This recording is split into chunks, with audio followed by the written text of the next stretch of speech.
Welcome to Hometown Happenings. I'm Carol McCarthy here at Rossman Elementary School in Detroit Lakes with Mr. Zunick, a fifth grade teacher.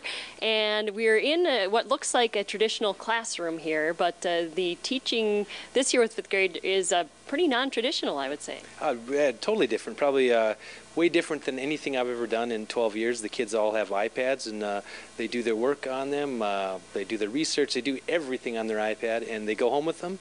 And they've been doing a great job. Really cool stuff they do. All right. So you started this in September. It's the iPad initiative here in the district. Yeah, it was. We had about a week training during the summertime. We thought we were experts, but we really weren't. It's been a huge learning curve for us.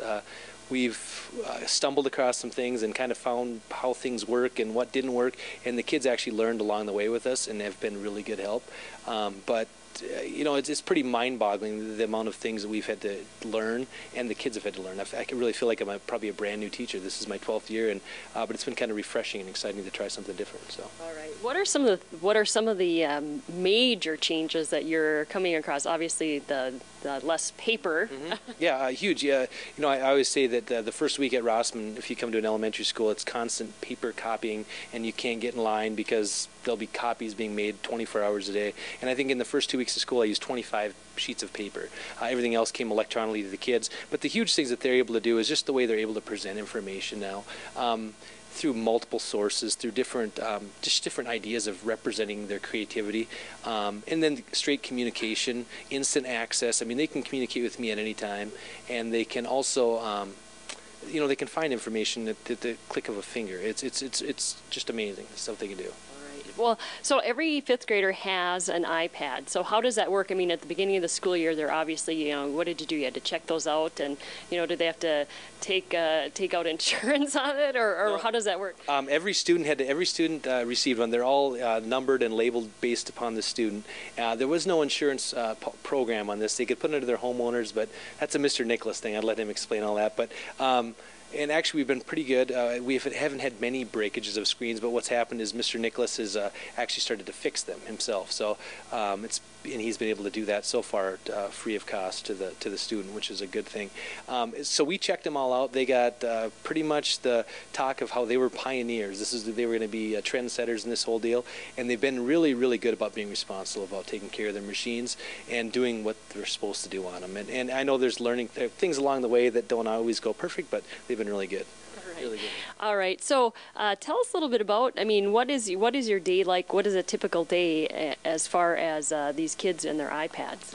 Well, when they come in the morning, I think a lot of times what happens is they come in and they kind of always want to be on them, and which is a good thing and a bad thing. We worry a lot about FaceTime, but when they come in, oftentimes what they'll do is they have folders of like at home and school things, and they're able to go on any sort of school app when they come in the morning, and a lot of them choose to do that. Some don't. And then when they start to class, with the first class they go to, social studies or music, they'll bring them there where they'll maybe have an assignment to download. I know in music class they're downloading their music, so they have all their music. Their sheet music is on their iPad, so when they're playing whatever they're playing, they're able to follow that music. And then they go to social studies class, and the teacher might have QR codes where websites where they need to go or for information they need to find on something they need to fill out on their iPad. For math, they get all their resources online. They can watch videos that are made by me or other people talking about math concepts, and then they can also do their homework on them. A lot of times in math we have them do the homework on their paper just because it's kind of what you need to do. But it seems like it's all day long. We're able to come up with ways that they're able to use them pretty creatively, and the kids enjoy it. So has this changed the way kids do homework as well? Have you kind of flip-flopped the homework? You know, you give kids homework, but they actually do the homework in school? Yeah, a lot of, and not in all subject areas, but like especially in math, with these you're able to, they call it a flipped classroom, where you're able to present information, and the students can watch that information at home. So it's kind of like taking the lesson that you'd normally as a traditional classroom do in a school, or do in your classroom, give homework that night, and then wonder if they knew what they were doing, come home the next day, collect it, and then correct it maybe a day later. What we're able to do now is kind of watch, present information, and they do homework in class, and I can pretty much instantly see what students understand or don't understand, and I'm able to help them and kind of clear things up on the spot versus like waiting a day and a half. Excellent. So now, have you seen, as far as test scores and all that, have they improved, or? You know, I haven't seen, you know, since we haven't been able to follow much data since we just have gotten them. And I suppose they'd always say, "What is trend data? 1 year does not make data." So I don't know. We'll see when our MCA results come out what'll actually happen. But you can watch other things.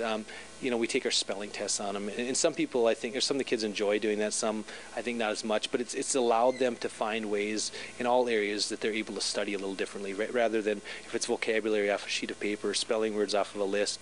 We have applications that they can put them in that make the studying much more entertaining for them and much more hands-on. So.